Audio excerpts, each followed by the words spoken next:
Bonjour à tout le monde et bienvenue pour notre webinaire lundi du CEP.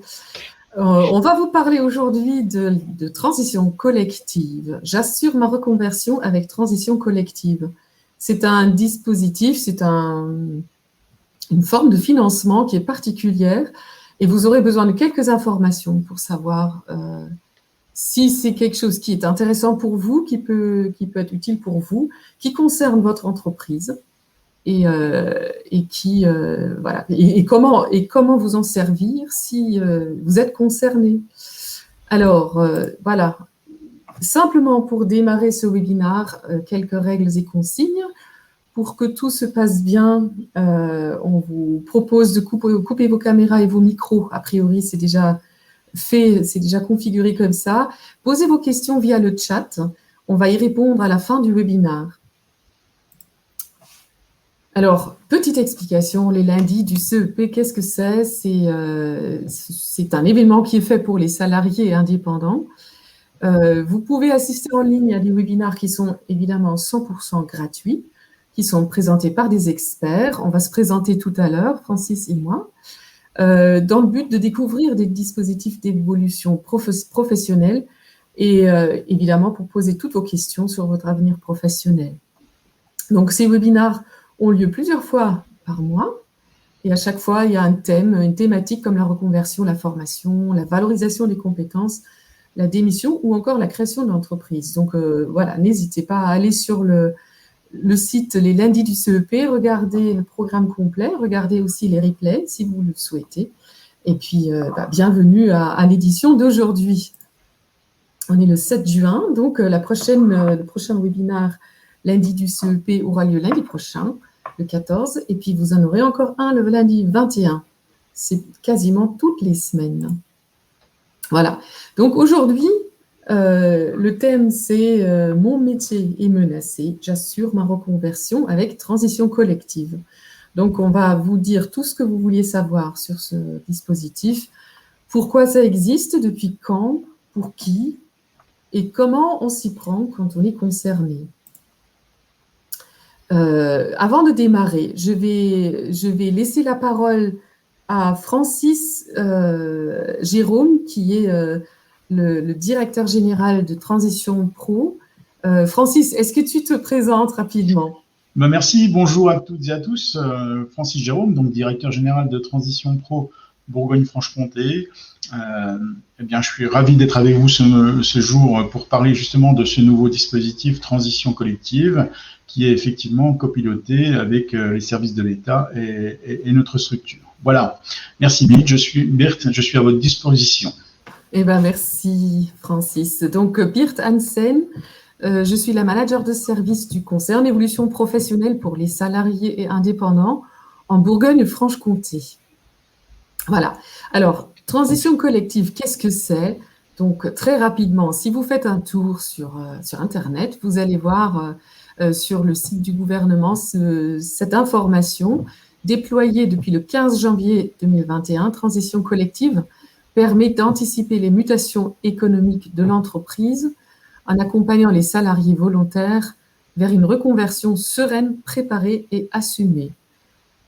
Tout en conservant leur rémunération. Donc ça, c'est important. Si vous êtes salarié et que vous souhaitez changer de métier, vous pouvez garder votre rémunération, vous pouvez garder votre contrat de travail et bénéficier d'une formation financée par l'État dans le but d'accéder à un métier porteur. On vous en parlera un petit peu plus, dans le même bassin de vie, évidemment. Ça, c'est l'objectif.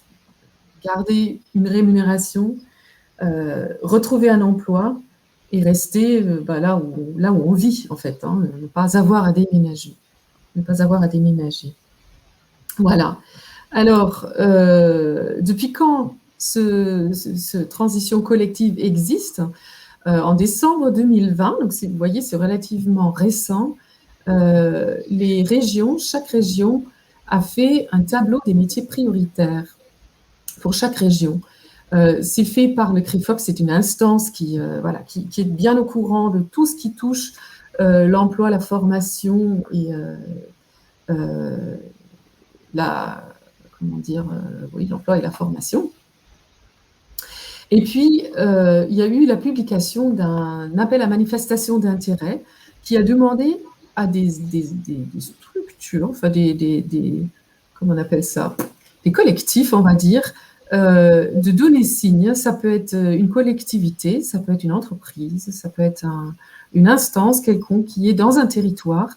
Ça peut être un financeur comme Transition Pro, et qui devait répondre, qui devait se manifester son intérêt pour déployer cette nouvelle forme de dispositif sur le territoire. Donc ça date de décembre 2020. Ensuite, il y a eu le 11 janvier 2021, donc cette année, une instruction relative au déploiement en transition collective. C'est quelque chose qui a été prévu par France Relance, c'est-à-dire c'est un dispositif qui existe suite à la crise sanitaire et qui a pour but d'amortir les effets néfastes de la crise sanitaire sur l'économie. Le 15 janvier, Elisabeth Borne a annoncé le déploiement de la mesure. Et tout début février, ce dispositif a été lancé officiellement par la ministre du Travail. En mars, donc vous voyez, ça se suit assez rapidement. Et donc ça, c'était il y a 2 mois. Le lancement, 3 mois, le lancement opérationnel a été fait. Et on attend encore, et ça viendra sans doute rapidement, une publication d'un deuxième appel à manifestation d'intérêt pour si d'autres collectifs souhaitent participer à ce nouveau dispositif. Donc ça, c'était le calendrier de ce qui s'est déjà passé. Alors pourquoi transition collective? Dans un contexte de crise sanitaire, donc l'objectif de ce dispositif, c'est de permettre aux entreprises d'anticiper les mutations économiques, c'est-à-dire, ça ne vous a pas échappé évidemment, avec la crise sanitaire, il y a eu de grands changements et pour certaines entreprises, des difficultés, pour beaucoup d'entreprises, des difficultés. L'objectif est donc de permettre à ces entreprises d'anticiper la suite à venir, de permettre aux salariés aussi de suivre une formation dans le cadre d'un projet de reconversion professionnelle pour aller vers des métiers porteurs. L'objectif, c'est donc vraiment de sécuriser l'emploi à moyen et long terme. Il y a aussi l'objectif de favoriser les reconversions professionnelles dans le bassin de vie, dans le bassin d'emploi, c'est-à-dire de permettre à chacun de rester proche de chez lui et de ne pas avoir à déménager ou d'anticiper des changements importants qui touchent aussi la vie familiale, par exemple. La durée de ce dispositif de transition, c'est de 24 mois, donc 2 ans maximum, ou 2400 heures de formation maximum. Ça a été élaboré, ce dispositif, en concertation entre l'État et les partenaires sociaux. Les partenaires sociaux, donc c'est évidemment les syndicats patronaux et les syndicats salariés.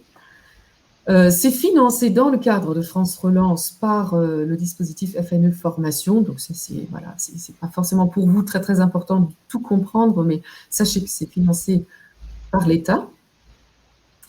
Et donc, il y a eu déploiement de plateformes territoriales pour consolider l'offre de services. Donc, c'est vraiment quelque chose qui se passe proche de chez nous, dans chaque territoire. Francis, est-ce que vous voulez peut-être commenter cette partie? Est-ce que vous voulez compléter ce que je viens de dire? Juste peut-être pour préciser qu'au niveau des plateformes territoriales, effectivement, elles sont là pour travailler aux besoins du salarié, mettre en relation les entreprises du bassin d'emploi qui auraient des besoins de recrutement et d'autres qui auraient besoin effectivement de se séparer de salariés. Ouais. Alors, ces plateformes n'existent pas partout, effectivement. On pourra y revenir tout à l'heure éventuellement. C'est pour ça que l'appel à manifestation d'intérêt va être relancé pour permettre à l'ensemble des bassins d'emploi qui le souhaitent de pouvoir se structurer en plateforme territoriale, effectivement, pour permettre aux salariés de bouger le moins possible, de bouger d'emploi, effectivement, mais de bouger le moins possible géographiquement. Merci, ouais, en effet, ça c'est important. Alors, à qui s'adresse Transition Collective? Donc concrètement, comment ça se passe? Alors, il y a deux entités quelque part qui sont fragilisées par la crise. Il y a les entreprises, et quand on dit entreprises fragilisées, il y a aussi des salariés, évidemment, qui sont entraînés dans cette fragilisation. Alors, donc, ces transitions collectives existent pour les entreprises fragilisées, c'est-à-dire une entreprise qui fait face à des mutations, des changements dans son secteur ou à une baisse d'activité durable. Donc, ça peut être une baisse liée à la crise sanitaire, ça peut être aussi un changement du métier, tout simplement. Hein. Si je vous donne comme exemple le métier de photographe, les photographes, pendant de longues années, travaillaient sur de l'argentique, développaient les photos dans des bains, à l'abri de la lumière, etc. Et puis est arrivée la photographie numérique, et ça a totalement changé le métier de photographe. Donc, pour vous donner un exemple qu'on connaît, je pense, tous, il y a des entreprises qui font face à ce type de changement qui ne sont pas propres à eux, qui sont propres aux évolutions qui nous entourent. Et donc, voilà, transition collective est fait pour ces entreprises, pour éviter de licencier. Donc, pour éviter de licencier, pour ne pas avoir à se séparer, ne pas avoir à faire un plan social, par exemple, l'entreprise identifie les métiers fragilisés en son sein en signant un accord type qu'on appelle gestion des emplois et des parcours professionnels. C'est un accord type bien spécifique, et les entreprises ont l'aide des opérateurs compétences pour se faire aider à rédiger ce type d'accord. L'entreprise en informe les salariés qui sont éligibles à transition collective, et un dossier est déposé auprès de l'association Transition Pro de sa région. Donc, l'entreprise fait cet accord, le dépose dans une structure qui s'appelle la DRETS, et Transition Pro est aussi dépositaire de cet accord. Je passe à la suite, donc les salariés de ces entreprises qui sont concernées et dont les emplois sont fragilisés, c'est-à-dire transition collective est bien là pour les salariés qui font face à une menace de leur emploi. Si un salarié travaille dans une entreprise qui risque de perdre un certain nombre de salariés sur certains emplois, mais pas sur d'autres, eh bien, les salariés qui ne sont pas fragilisés ne sont pas concernés par ce dispositif. Donc, lorsque l'entreprise a déposé un accord GEPP, dont j'ai parlé tout à l'heure, les salariés dont les emplois sont fragilisés sont informés lors d'une réunion collective de la démarche transition collective. Donc ça, c'est le démarrage normalement de tout. Les salariés ont l'information qu'ils sont concernés et comment faire dans cette situation s'ils souhaitent changer de métier. Des conseillers en évolution professionnelle seront mobilisés pour accompagner les salariés, gratuitement bien sûr, dans la construction de leur parcours de reconversion. Donc, il y a bien ces deux étapes. Il y a une réunion collective dans l'entreprise. Parfois, si les entreprises sont petites, ça peut être des réunions collectives entre plusieurs petites entreprises, très petites ou petites entreprises. Et puis, les salariés peuvent contacter individuellement sur mon-cep.org un conseiller en évolution professionnelle. Ça, de toute façon, les salariés peuvent le faire, qu'ils soient concernés ou pas par le dispositif transition collective.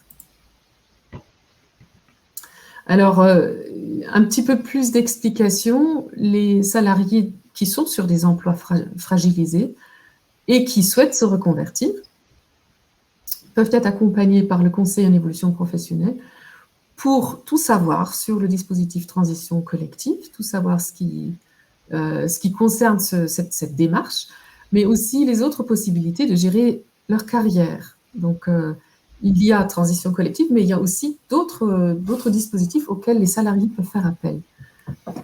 Pour vérifier s'ils souhaitent se diriger vers un métier porteur ou un autre métier, c'est-à-dire transition collective, cette manière de se former dont on vous parle aujourd'hui et qui peut durer jusqu'à 2 ans, mais valable que pour les salariés qui souhaitent se diriger vers un métier porteur.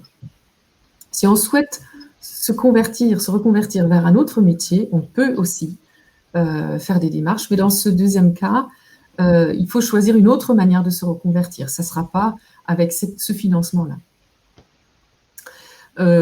Et donc, les salariés peuvent, avec leur conseil en évolution professionnelle, travailler leur projet, le formaliser et compléter le dossier de demande de financement. Il y a un dossier à compléter qui est c'est plus qu'un simple formulaire. Il faut bien travailler son projet, argumenter son projet, expliquer ses motivations, montrer qu'on connaît le métier vers lequel on se reconvertit. Donc, voilà, c'est un travail. Et pour élaborer ce dossier, qui n'est pas toujours intuitif, eh ben, on peut faire appel à un conseil en évolution professionnelle. Et puis, préparer la transition d'une entreprise à une autre. L'objectif, évidemment, c'est d'aller ensuite vers une entreprise qui a en son sein des emplois qui ont le vent en poupe, qui fonctionnent bien, qui recrutent. Francis, peut-être un complément, quelque chose que j'aurais oublié? Peut-être pas tout de suite, parce que je sais qu'on va revenir tout à l'heure sur le projet, donc ce sera peut-être le moment de préciser les choses. Là, je pense que c'est assez clair, effectivement. On a parlé de métiers porteurs, donc tu as dit tout à l'heure qu'il y avait une liste qui avait été définie au niveau de chaque région, effectivement. Juste un point de détail, c'est que au niveau de Transition Pro Bourgogne-Franche-Comté, dans le cadre de la commission d'acceptation des dossiers, on peut aussi intégrer un métier qui ne fait pas partie de la liste, éventuellement parce qu'on le considérerait comme porteur pour autant. Voilà. Ah oui, ça c'est important, en effet. Oui, complètement. Alors, un petit peu plus de détails pour les personnes, les salariés. Si vous participez à ce webinaire parce que vous vous sentez concerné, vous êtes salarié, ça va vous intéresser. Donc, quelles sont les conditions qu'il faut remplir pour intégrer un financement transition collective? Ce sont les mêmes conditions que pour un projet de transition professionnelle. Vous voyez dans le titre, c'est marqué PTP. PTP, ça veut dire projet de transition professionnelle. C'est un dispositif qui existe en dehors de transition collective. Donc, c'est quelque chose qui permet également d'envisager une reconversion professionnelle, mais sans forcément être aujourd'hui sur un métier qui est en perte de vitesse. Voilà, donc les conditions d'accès à transition collective sont les mêmes que celles pour un projet de transition professionnelle. Pour les CDI du secteur privé, donc les personnes qui sont en CDI, il faut avoir au moins 24 mois d'ancienneté professionnelle, consécutifs ou non, dont les 12 derniers mois dans l'entreprise actuelle. Et pour les CDD, donc les personnes qui sont en CDD du secteur privé, il faut avoir au moins 24 mois d'activité salariée dans les 5 dernières années, dont au moins 4 mois de CDD au cours des 12 derniers mois. Et il faut, et ça c'est important, il faut bien viser, il faut que le début de la formation se fasse au plus tard 6 mois après la fin du CDD. Donc, il y a une fenêtre de temps qu'il faut viser, il faut avoir ces conditions en tête quand on se lance. Et le dépôt du dossier doit avoir lieu en cours du CDD, contrat à durée déterminée. Alors, c'est important de dire aussi que sont exclus du calcul des 4 mois exigés les contrats d'alternance, les étudiants et je crois que je me suis trompée là, ça ne me paraît pas logique ce que je dis. Je vais passer et je vais peut-être corriger la slide si c'est nécessaire.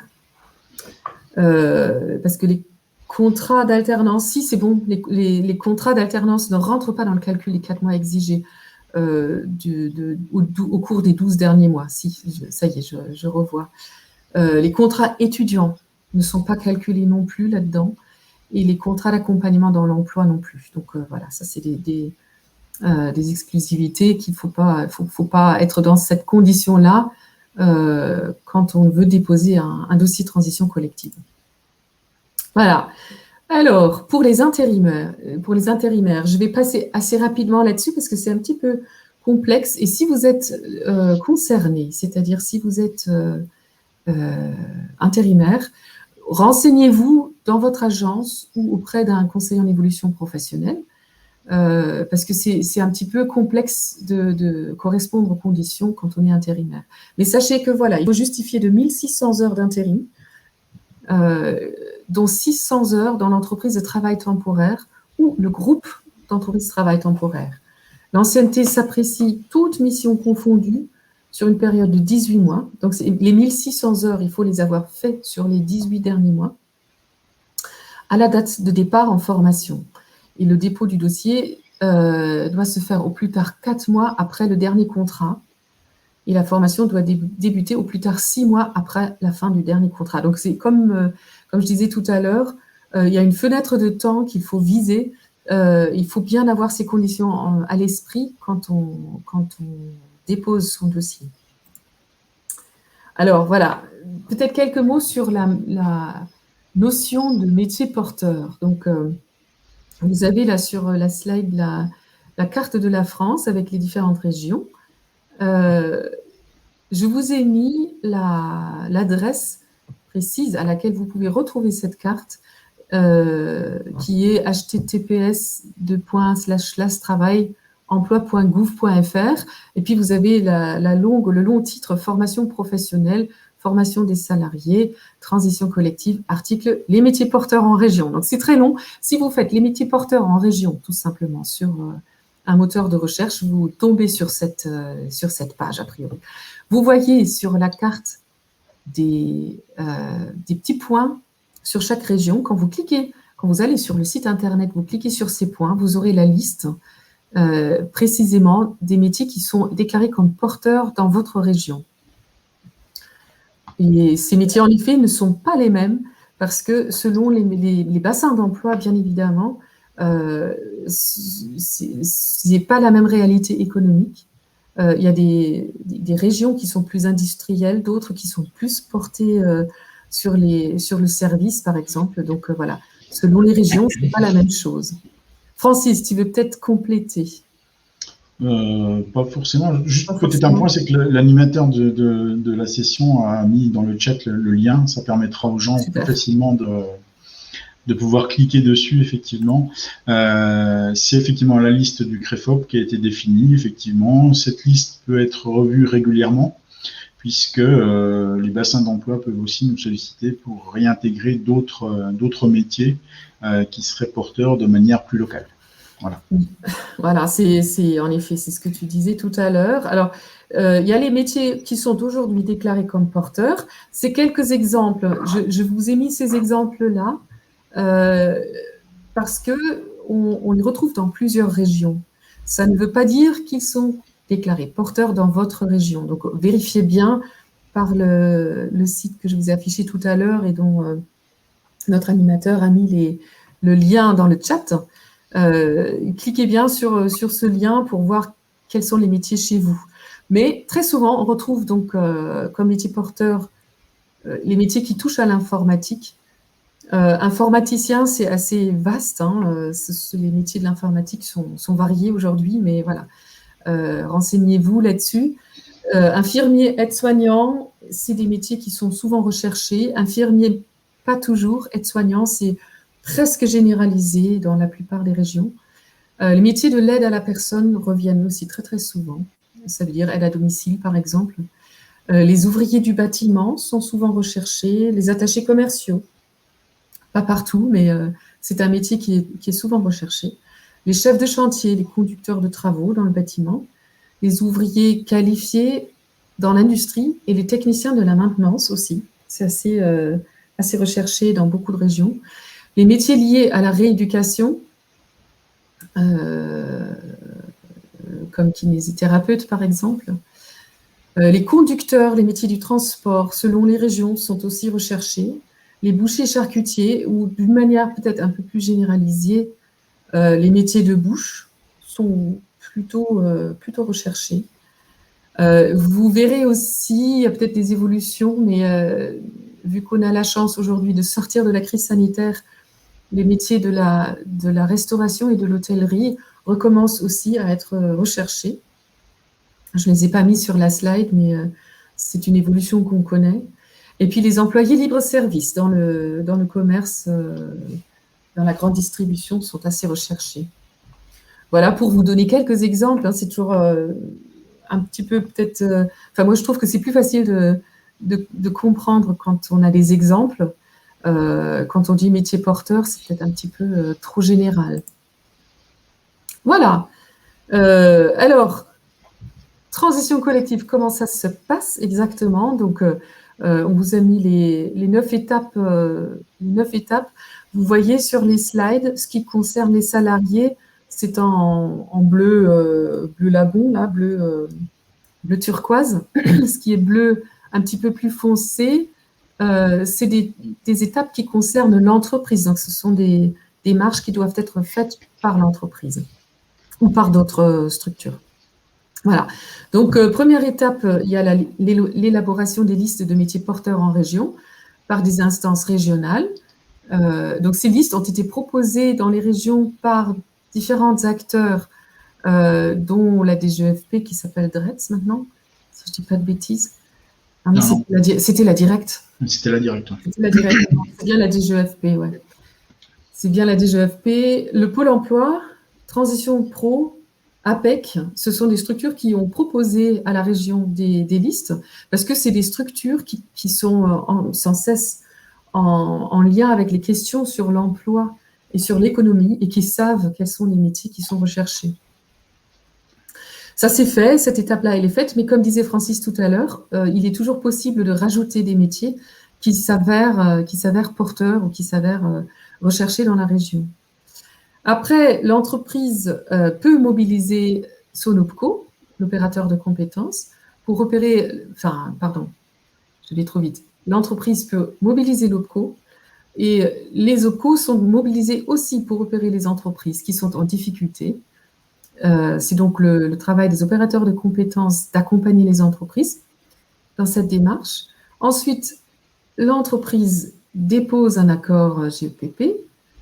Donc, ça, c'est des démarches que vous ne faites pas en tant que salarié, évidemment. Et après, si le dispositif est lancé dans l'entreprise, là, il y aura une information collective des salariés de l'entreprise. Donc, c'est important d'y participer pour mieux comprendre comment ça se passe et savoir si vous êtes concerné. Et puis après, il y a obligatoirement un rendez-vous individuel du salarié avec un conseiller en évolution professionnelle qui doit délivrer une attestation pour montrer que vous êtes bien accompagné par un CEP. Après, si vous décidez de vous lancer dans cette reconversion dans le cadre de transition collective, il y a la constitution d'un dossier transition collective par vous. Vous êtes accompagné ou pas par le conseiller en évolution professionnelle, c'est-à-dire il faut de toute façon rencontrer un conseiller une fois au moins, mais il peut tout à fait vous accompagner tout au long de la démarche pour vous aider à élaborer ce dossier. Après, vous voyez en bleu foncé l'instruction de la demande par Transition Pro de la région concernée. Donc, c'est la région concernée, vous dépendez de l'association Transition Pro de la région où vous êtes domicilié ou alors où se situe votre entreprise, l'entreprise pour laquelle vous travaillez. Ensuite, la commission Transition Pro décide d'accepter le financement ou pas du dossier. Si toutes les conditions sont remplies, a priori, il n'y a pas de raison que le dossier soit refusé. Il peut y avoir refus pour soit parce que le métier que vous visez n'est pas porteur, par exemple, ou voilà, parce qu'il y a un des points qui sont les conditions pour faire appel à la transition collective n'est pas rempli. Et puis après, il y a la mise en œuvre du parcours de formation. Si je reviens un petit peu en arrière, si la décision de la commission transition pro est négative, c'est-à-dire s'il y a refus, il y a, comme pour un projet de transition professionnelle, la possibilité de faire un recours. Donc là encore, vous pouvez retravailler votre dossier et revenir vers la commission pour faire une demande de financement. Voilà, et après, donc parcours de formation. Et puis, a priori, changement d'employeur, ou alors il y a obligatoirement changement d'employeur. Là, Francis, tu peux peut-être m'aider. Je crois qu'il y a toujours changement d'employeur. Alors, en fait, on est dans le cadre comme les règles du PTP, c'est-à-dire que la personne est effectivement en vue de changer d'entreprise et donc d'employeur. Il peut y avoir dans certains cas exception avec une véritable reconversion dans l'entreprise, mais ça reste ponctuel. Et sinon, réglementairement parlant, la personne, après sa formation, si elle ne met pas en œuvre son projet, retourne dans son entreprise. Et là, il n'y a pas de changement. Mais il n'y a pas de changement de métier non plus. Oui, tout à fait. Ouais. Merci. Merci pour la précision. Voilà. Alors, le dossier sera examiné selon au minimum 3 critères par transition pro. Francis, est-ce que tu veux commenter peut-être, parce que ça, tu maîtrises du bout des doigts? Oui, alors effectivement, ces 3 critères sont les 3 critères que la loi prévoit dans le cadre de la constitution du projet. Vous avez constitué votre dossier de demande de financement. Dans ce dossier, il y a votre projet à présenter et vous devez le présenter sous trois critères. Le premier, c'est la cohérence du projet de transition professionnelle, effectivement, c'est-à-dire on l'a déjà évoqué tout à l'heure, c'est votre connaissance du nouveau métier, vos motivations à changer et le pourquoi du changement et le pourquoi du choix de ce nouveau métier. Vous pouvez avoir envie de changer, mais vous devez expliquer pourquoi vous avez choisi de faire tel ou tel métier plutôt qu'un autre. Il y a la pertinence du parcours de formation et des modalités de financement envisagées. Effectivement, si vous voulez devenir plombier, par exemple, vous n'allez pas nous proposer un dossier, une demande de financement de CAP boulanger. Donc, pertinence du parcours de formation, des modalités de financement éventuellement si la prise en charge n'est pas totale. Et donc, nous allons étudier effectivement ce qu'on appelle cette ingénierie de parcours et financière pour vérifier que votre projet, effectivement, est réaliste. Et bien entendu, la troisième et peut-être la non des moindres, la partie la plus importante, les perspectives d'emploi à l'issue de la formation. Effectivement, dans votre projet, vous avez à travailler ce qui va se passer après la formation. C'est-à-dire rechercher déjà des informations sur les perspectives d'emploi, sur les secteurs qui recrutent dans le métier que vous choisissez. Alors, on parle de perspectives d'emploi, mais aussi on pourrait parler de création ou reprise d'entreprise, effectivement, parce que vous pouvez aussi avoir un projet de ce type-là. Et donc, au lieu des perspectives d'emploi, vous devez nous présenter une évolution chiffrée de votre entreprise, un business plan, par exemple, ou une étude de marché, pour que l'on puisse, en fait, la commission Transition Pro doit pouvoir apprécier la réalité et la viabilité de votre projet. Il s'agit effectivement de ne pas vous emmener dans le mur, mais de vous aider à vous épanouir dans cette reconversion que vous aurez choisie, effectivement. Eh bien, merci Francis, c'est très précis, en effet. Voilà un schéma qui résume. Alors, c'est peut-être un peu complexe quand on regarde comme ça, mais ce sont les différentes étapes dont j'ai parlé tout à l'heure, représentées sous forme de dessin. Donc, vous avez bien une information au démarrage de l'entreprise, de sa possibilité de déposer un accord et de faire appel à ce type de financement pour, notamment pour éviter de licencier des salariés.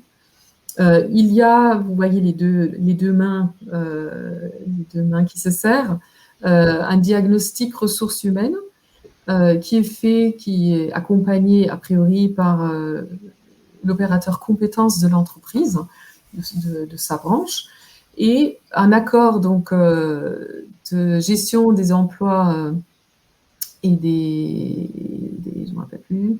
Parcours professionnel. Parcours professionnel, merci. Qui doit être déposé ensuite et enregistré par la Direct qui a changé de nom, qui s'appelle DRETS maintenant. Après, donc, il y a réunion d'information collective qui est organisée pour les salariés au sein de l'entreprise. Et puis, les salariés sont accompagnés par un conseil en évolution professionnelle, CEP, dans la constitution du dossier. Et vous voyez, dans la partie entourée de pointillés, il y a connexion et ouverture du dossier collectif Transco auprès de Transition Pro de la région. Donc, le dépôt de l'entreprise de son accord GPP génère la connexion et l'ouverture du dossier à Transition Pro dans la région concernée. Ensuite, le salarié qui fait appel à ce parcours, il dépose un dossier individuel qui est donc propre à chaque salarié, toujours à Transition Pro. Et la commission Transition Pro instruit ce dossier en commission paritaire pour vérifier si tous les critères sont bien remplis. Et ensuite, si c'est OK, la formation peut démarrer. Il y a le paiement aux organismes de formation et le remboursement à l'employeur du salaire du salarié qui se forme. Donc ça, c'est important. Comme pour un projet de transition professionnelle, si vous faites le choix de faire appel à transition collective, vous avez donc une aide financière pour le coût de la formation et également une aide financière pour maintenir tout ou partie de votre salaire pendant le temps de la formation.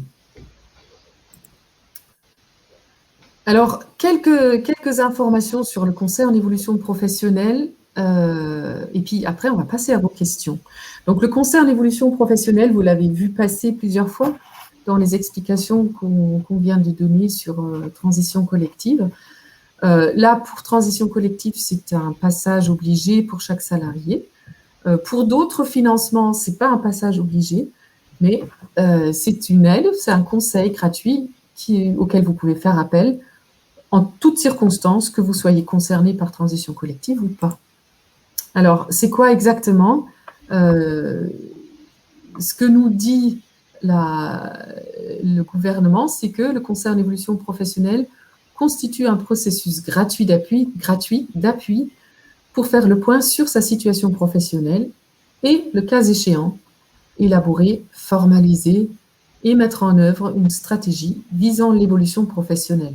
C'est des grands mots, mais c'est en même temps assez simple, c'est-à-dire vous pouvez rencontrer un conseiller en évolution professionnelle pour faire le point, tout simplement, sur votre situation professionnelle, voir où vous en êtes, c'est quoi vos ressources, quelles sont vos difficultés, faire un point, tout simplement. Et si, suite à ce point, vous avez décidé de changer, de générer un changement, ça peut être un petit changement ou un grand changement, hein. Vous pouvez rester dans l'entreprise, ou vous pouvez vous reconvertir vers un autre métier et quitter votre employeur, tout est possible, hein. Et dans ce cas-là, le conseil en évolution professionnelle peut vous accompagner pour élaborer ce projet, pour le mettre par écrit, parce que très souvent, quand il y a projet, il y a demande de financement. Donc, il faut le formaliser et argumenter ce changement. Et il peut aussi vous aider à mettre en œuvre, c'est-à-dire il peut vous accompagner au-delà du financement, c'est-à-dire une fois que vous êtes en cours de formation ou après la formation pour aller chercher un emploi, le conseil en évolution professionnelle peut vous accompagner. Ce conseil est gratuit, il est confidentiel, il est neutre. C'est important de le dire. Donc, voilà, ça ne coûte rien, c'est confidentiel. Votre employeur, c'est vous qui le mettez au courant si vous le souhaitez. Ça n'est jamais le conseiller en évolution professionnelle. Les échanges sont confidentiels. Et c'est neutre, c'est-à-dire le conseiller en évolution professionnelle ne prendra pas parti pour ou contre un projet. Il vous informera et il verra avec vous les chances de réussite, mais c'est pas, il ne donnera pas d'avis. Alors, qui c'est le conseil en évolution professionnelle? C'est depuis le 1er janvier 2020, donc depuis 1 an et demi à peu près, dans chaque région et dans les DOM-TOM, France Compétences a sélectionné un opérateur du conseil en évolution professionnelle pour les salariés et les indépendants. Donc, chaque région a son opérateur CEP et les conseillers sont présents sur de nombreux sites dans chaque région. C'est-à-dire, a priori, vous trouverez toujours un lieu proche de chez vous où vous pouvez être accueillis. Le conseil peut bien sûr aussi se faire à distance. C'était en plus indispensable dans les mois passés. C'est toujours vrai. Donc, vous avez la possibilité de rencontrer un conseiller, soit en vrai, entre guillemets, en face à face, ou alors à distance, dans toutes les régions de France. Comment ça se passe pour vous si vous souhaitez rencontrer un conseiller en évolution professionnelle? Alors, je vais un peu au-delà de transition collective, mais ça, c'est vrai pour n'importe quelle situation dans laquelle vous souhaitez avoir un conseil professionnel. Il y a au démarrage un aiguillage, on appelle ça l'aiguillage, c'est-à-dire vous passez un coup de fil ou vous vous rendez dans un lieu où il y a du conseil en évolution professionnelle, on vous accueille, on vous explique comment ça se passe et on vous tient au courant quel opérateur va vous accompagner. Si vous êtes cadre, ça sera la PEC. Si vous êtes demandeur d'emploi, ça sera le Pôle emploi, etc. Chaque public a son conseiller. Si vous êtes salarié indépendant et non cadre, c'est nous qui allons vous accueillir et on vous fixera un rendez-vous. Et après, au moment de ce rendez-vous, on fait un point sur votre situation, donc ce qu'on appelle l'accueil individualisé. C'est toujours en face à face, c'est toujours individuel, ça n'est pas en groupe. C'est toujours un rendez-vous personnalisé. Et puis, suite à ce premier niveau de conseil, si vous le souhaitez, il peut y avoir un second niveau de conseil, c'est-à-dire vous pouvez être accompagné, si vous le souhaitez, pour formaliser votre projet et ensuite pour le mettre en œuvre. À chaque fois, c'est vous qui décidez jusqu'où vous amène l'accompagnement. Il y a un numéro qui est unique, qui n'est pas surtaxé, le 09 72 01 02 03, ou alors vous passez par le site internet monde-cep.org et vous pouvez faire appel au conseil en évolution professionnelle, vous renseigner plus en avant et prendre rendez-vous pour vous personnellement. Voilà, on a, je pense, tout dit sur les transitions collectives et sur le conseil en évolution professionnelle. On va tenter de répondre à vos questions maintenant. Donc, je vais regarder dans le chat les questions. Peut-être avant de passer aux questions, quand même, Francis, est-ce que tu veux compléter ou est-ce qu'il y a quelque chose qui mérite d'être dit? Je pense que tu as été très complète, hein, Birte. Merci pour cette présentation parce que c'est pas évident c'est un nouveau dispositif qui se met en place et qui est assez complexe, effectivement, tu as pu le dire. L'intérêt, c'est qu'il intègre l'ensemble des acteurs, hein, aussi bien l'entreprise que son OPCO, le conseiller en évolution professionnelle, Transition Pro et bien entendu les salariés. Donc, ce qui sera intéressant, effectivement, je pense, c'est de pouvoir répondre aux questions des gens afin de préciser un petit peu leurs attentes. Oui, je pense que je suis d'accord avec toi, Francis. Alors, on va passer aux questions. On va commencer par la question d'Émilie. Bonjour, est-ce que nous pouvons bénéficier de ce dispositif s'il n'y a pas d'emploi dans notre bassin de vie? Francis ou moi, qu'est-ce que tu préfères? Tu veux répondre? Tu veux que je réponde? Alors, je vais prendre la réponse, tu compléteras éventuellement, parce que effectivement, le dispositif, et on l'a dit tout à l'heure, avec l'appel à manifestation d'intérêt et les plateformes territoriales, effectivement, le dispositif est ciblé territorialement pour éviter effectivement la mobilité professionnelle. Alors, pour éviter pourquoi? Parce qu'on s'est aperçu que les gens ne sont pas forcément très mobiles. Mais ça n'exclut pas et ça ne ferme surtout pas la porte à des reconversions et à des mobilités géographiques. C'est d'ailleurs pour ça que Transition Pro aussi a déposé une réponse à l'appel à manifestation d'intérêt pour justement mettre en relation les différents bassins d'emploi et les plateformes territoriales, afin que si une entreprise a des problématiques dans un bassin, mais qu'une autre, juste à côté du bassin d'emploi, dans un autre bassin d'emploi, a des besoins, qu'on puisse effectivement les mettre en relation. Donc, effectivement, il n'y a aucun problème pour que vous puissiez vous reconvertir dans un autre endroit que votre bassin de vie. Oui, merci Francis. En effet, c'est important. Évidemment, on est libre, heureusement, de bouger si on le souhaite. Après, si vous n'avez pas, alors vous avez écrit, est-ce qu'on peut bénéficier de ce dispositif s'il n'y a pas d'emploi dans notre bassin de vie? J'espère très sincèrement qu'il y a quand même de l'emploi dans votre bassin de vie, mais c'est des emplois, enfin, chaque bassin de vie à ces emplois propres. Donc, en effet, selon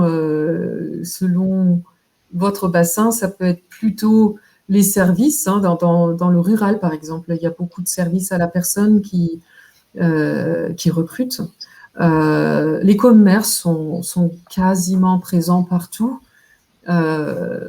D'autres bassins de vie ont plus besoin de personnel qualifié en industrie. Ça dépend énormément. Mais a priori, vraiment à de rares exceptions près, il y a des emplois. Mais en effet, il y a des métiers qui recrutent et qui ne trouvent pas forcément preneurs, qui ne trouvent pas forcément de salariés. Donc renseignez-vous, c'est tout l'intérêt de la démarche, renseignez-vous des emplois qui sont recherchés dans votre bassin de vie, peut-être qu'il y a quelque chose qui vous intéresse. Alors, on va passer à la suite, oui. Attends, Virte, madame, la personne qui a posé la question vient de préciser quelque chose, je pense qu'on peut peut-être continuer. Ah oui. Parce qu'elle parle de métiers spécifiques comme le métier de croupier, par exemple.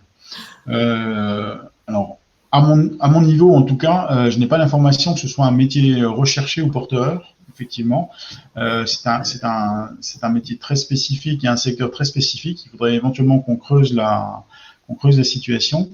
Ce que je vais préciser simplement, c'est que si on n'est pas dans le cadre de transition collective, ça ne vous empêche pas de travailler votre projet avec le conseil en évolution professionnelle et de déposer une demande de financement au titre du PTP, comme on en a parlé déjà tout à l'heure, du projet de transition professionnelle, qui est un dispositif à part avec des financements à part.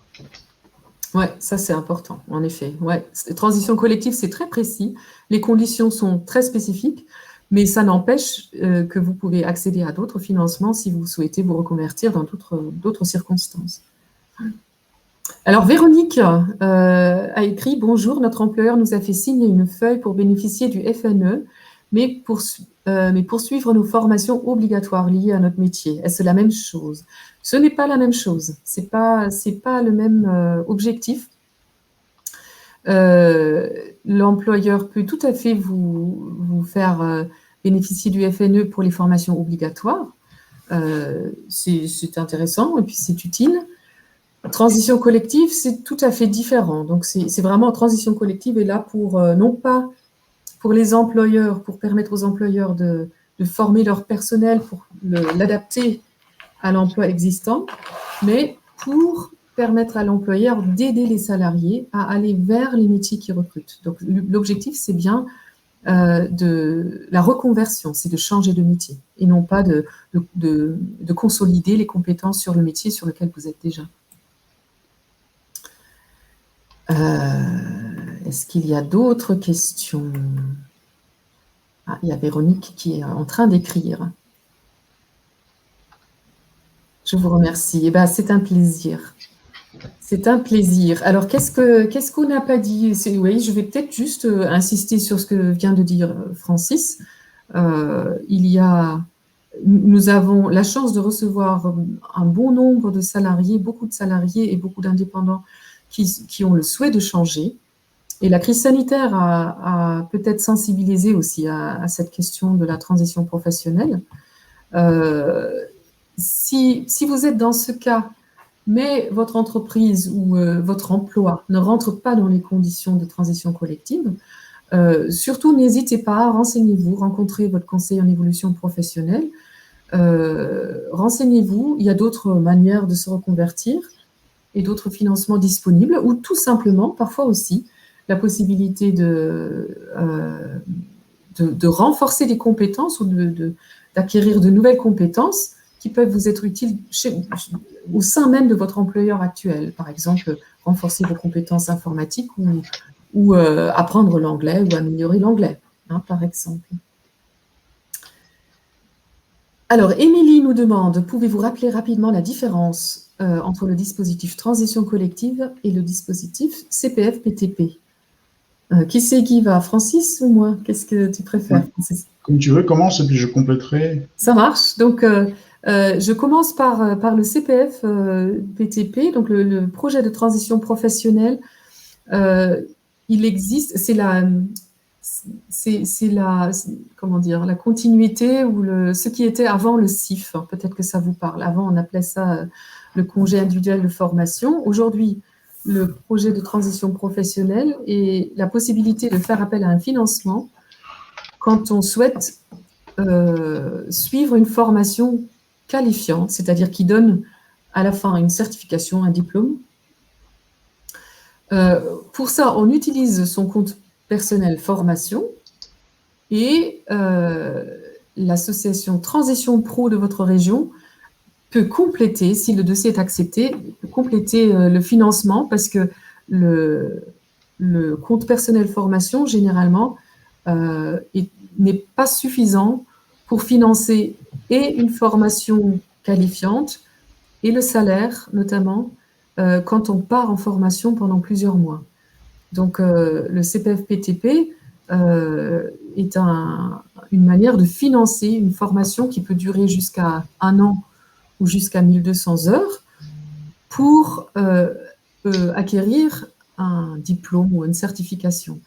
Et dans le cadre d'un changement de métier. Donc, ce n'est pas une confirmation de son métier, une amélioration de son niveau de connaissance, c'est bien un changement, c'est une reconversion.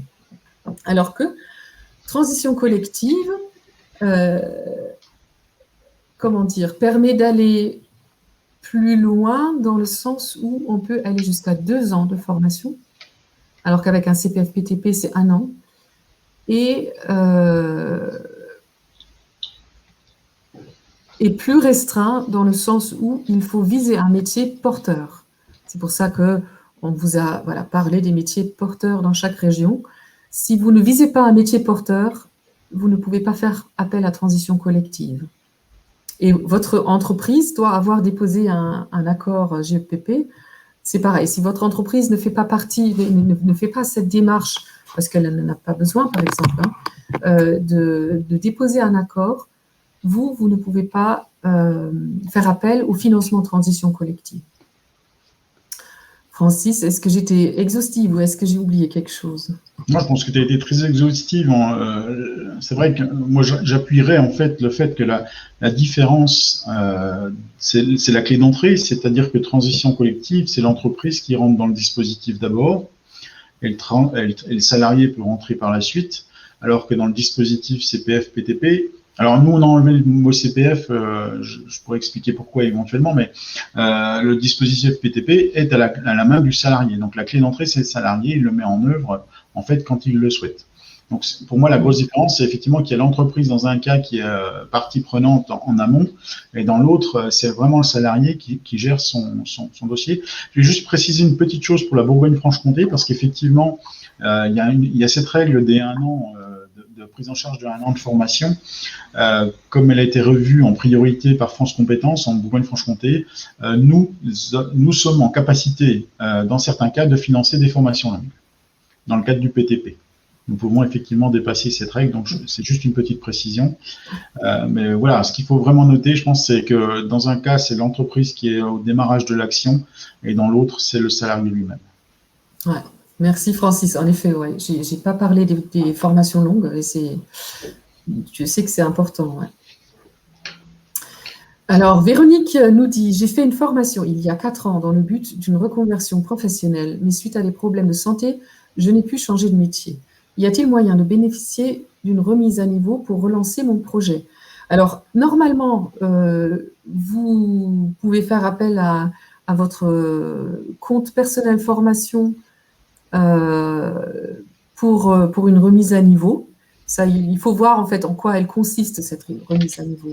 Il y a un financement que vous avez, j'ai envie de dire, relativement facilement à disposition, c'est votre compte personnel formation. Si vous avez un doute, allez sur le site Mon compte formation, tout est détaillé, tout est expliqué. Si c'est une remise à niveau, donc ça dépend dans quel domaine, parfois le capital que vous avez sur votre... c'est dans le notariat, d'accord. Le capital peut être suffisant pour vous faire une remise à niveau. Après, en fait, le compte personnel formation limite à des formations qui sont, qui sont certifiantes, enfin, à un certain nombre de formations. Il y a les formations certifiantes, il y a les permis, il y a les formations linguistiques et les formations informatiques. Il y a la validation des acquis de l'expérience. qu'il faudrait peut-être regarder pour vous. Est-ce que dans le notariat, vous pouvez faire appel à l'évaluation des acquis de l'expérience si vous avez déjà travaillé là-dedans? C'est vraiment à voir dans le détail. Alors, n'hésitez pas. C'est exactement le genre de situation où vous pourriez faire appel à votre conseil en évolution professionnelle. Prenez rendez-vous. Si vous voulez gagner le temps du déplacement, vous pouvez le faire par téléphone ou par webcam. Vous avez aussi toujours la possibilité de trouver quelqu'un proche de chez vous, mais voilà, profitez peut-être de cette possibilité pour avoir quelqu'un en face qui... voilà, oui, dans l'aérien, d'accord, ouais, je comprends. Alors, moi, je vais préciser une chose, effectivement, là, certainement que le meilleur financement apparaît dans cet exemple, le compte personnel de formation. Mais si vous avez fait cette formation il y a 4 ans, on était dans le cadre du congé individuel de formation, peut-être, du CIF. Et donc, vous avez éventuellement, je dis bien éventuellement, la possibilité de redemander un projet de transition professionnelle parce que vous êtes bien dans une reconversion, puisque vous n'êtes pas déjà dans le notariat. Simplement, effectivement, ça va dépendre du type de remise à niveau dont vous parlez. Est-ce qu'il vous faut certains modules d'une formation pour pouvoir la valider, auquel cas vous avez la possibilité effectivement de faire une demande de financement au PTP. Par contre, si c'est juste une remise à niveau parce que vous avez déjà obtenu le diplôme, ce sera pas valable, effectivement.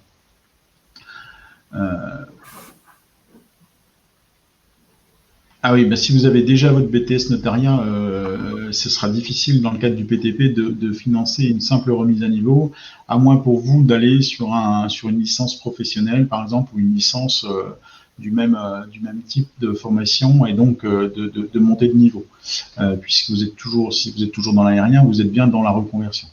Mais là, vous avez obtenu votre BTS, donc la meilleure solution, c'est ce que Birte vous a proposé, c'est-à-dire de travailler à partir de votre compte personnel de formation. Eh bien, très bien. Véronique, n'hésitez pas à faire appel à votre conseiller en évolution professionnelle. Très bien. Eh bien, écoutez, j'attends un tout petit peu pour voir s'il y a d'autres questions qui apparaissent.